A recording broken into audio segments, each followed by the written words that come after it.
Bienvenue dans Focus, nous sommes à Kinshasa, en République démocratique du Congo. Malgré l'impact du Covid, malgré les difficultés, le pays affiche une belle dynamique pour relever ses défis économiques et sociaux.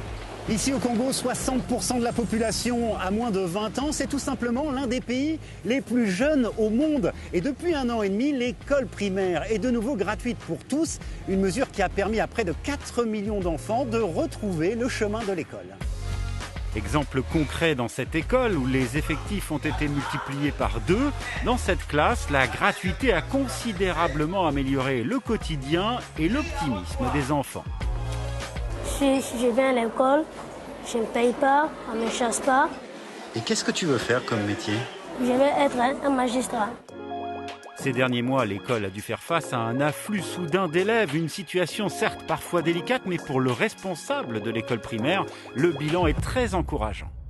Des enfants qui devaient perdre leur vie en restant dans la rue et commettre des bévues, maintenant ils sont dans les écoles, ils apprennent. Et chez les parents, ce qu'ils avaient comme argent à payer à l'école, ils ne le feront plus, ils feront un peu d'économie, c'est bénéfique pour la famille. Après l'école, nous partons à la rencontre du nouveau Premier ministre. Jean-Michel Sama Lukonde Kyenge a pris ses fonctions il y a 100 jours et parie sur la jeunesse pour donner un nouvel élan à son pays. Nous avons besoin d'eux. La République démocratique du Congo est véritablement à un moment particulier de son histoire, avec des changements qui donnent un nouveau cap, ce qui permet d'espérer, d'avoir de l'espoir.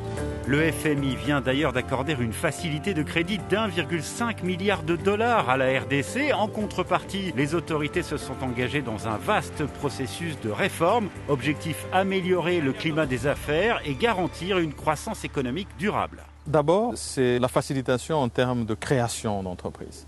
C'est le point de départ. Ensuite, il y a autant d'instruments à côté. Ça veut dire la sécurité judiciaire sur laquelle il faut travailler. Et l'incitation finalement dans les domaines dans lesquels on voudrait voir de l'investissement. Cela passera donc par une diversification de l'économie, notamment dans l'agriculture. Kalapinga est l'un des investisseurs congolais les plus emblématiques à l'origine dans le secteur minier. Il a considérablement investi dans ses champs et ses usines d'huile de palme, un produit qui profite par exemple directement aux habitants de Kinshasa.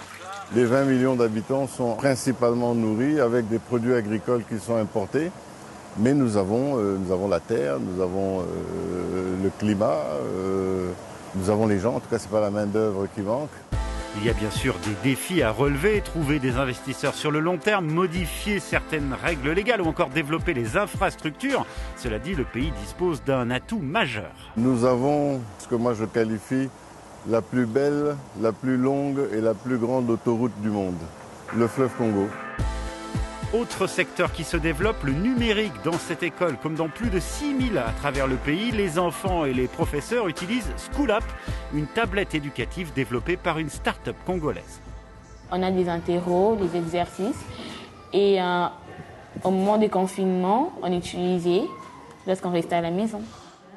On peut faire des visioconférences en contact avec tous les enfants et l'enseignant, soit à l'école ou chez lui à la maison. Ça nous a permis de ne pas être en retard avec l'avancement des activités. C'était chouette. Le créateur de School-App a décroché plusieurs prix internationaux pour son innovation et même vendu son concept aux Seychelles. Une petite révolution également pour la qualité de l'enseignement au Congo. Doter une école publique d'une seule tablette School-App, c'est comme équiper cette école d'une bibliothèque scolaire. Et il faut préciser que cette solution peut tourner même dans une zone où il n'y a pas de réseau, où il n'y a pas d'électricité. Donc aucune zone n'est exclue. La stratégie est donc de parier sur les champions congolais, mais aussi de rendre le pays plus attractif pour des investisseurs étrangers.